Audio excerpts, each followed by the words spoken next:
Merhabalar sevgili izleyenler. Bugün öksürük için tavsiye niteliğinde bir video ile karşınızda bulunuyorum. Malum kış aylarındayız ve maalesef özellikle çocuklarımız ve bebeklerimiz sık sık öksürük oluyor.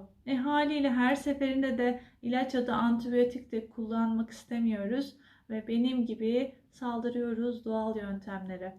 Bu birçok anneden aldığım tavsiye ile yaptığım bir video arkadaşlar bu arada. Aslında bu yöntemi, ceviz perdesini kaynatıp içirme yöntemini birçok anne biliyordur eminim ama bilmeyenler için olsun bu video diyelim. Ve öncesinde birazcık sizinle bu videoyu çekme serüvenimi anlatmak istiyorum. Konuşmak istiyorum sizinle. Benim bildiğiniz gibi bir Instagram sayfam var. Kızımın geçen aylarda yaşadığı bir bronşit vakası var maalesef. Bronşit teşhisi konulmadan önce doğal yöntemlerle tabii ki de tedaviye çalıştım ama aynı zamanda doktora da götürdüm tedavilerimizin yanında. Bu tarz doğal yöntemlerle deniyordum. Instagram sayfasında annelere sordum, neler yapıyorsunuz siz, neler yapabilirim evde diye birçok cevap geldi.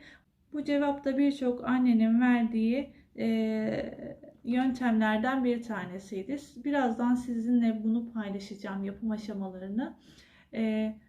Bu sadece annelerden aldığım tavsiyelerden bir tanesi ve bunun gibi onlarca yöntem, doğal tedavi yöntemleri, alternatif tedavi yöntemleri geldi.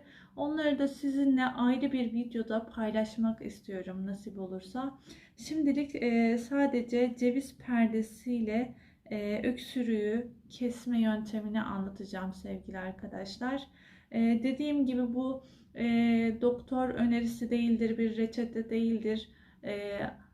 Doktorunuza danışmadan da içirmek istemiyorsanız eğer doktorunuza da danışın, bir sıkıntı yaşamasın. Herhangi bir problem olacağını düşünmüyorum ama yine de siz doktorunuza danışıp öyle içirin bebeğinize.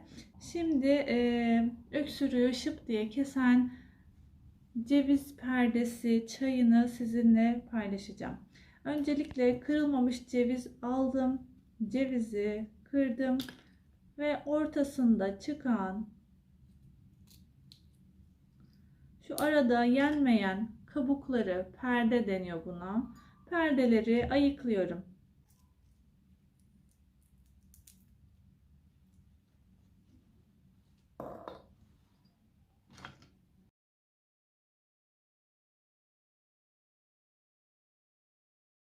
Ceviz perdelerini bir tabakta biriktirdim. Yaklaşık 6-7 tane cevizin perdesi bu şekilde, bu kadar çıktı. Onu bir cezveye alıyorum. Üzerine bir su bardağı içme suyunu ekliyorum. 1-2 dakika kaynayana kadar bekliyorum. Zaten rengini suya vermiş olacak. Sonrasında süzeceğim ve bebeğimize, çocuğumuza, öksüren bireye içirebileceğiz.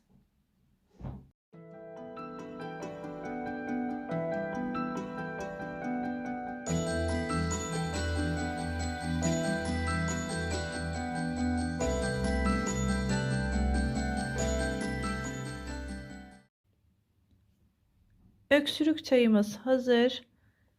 Şu an çok sıcak halde.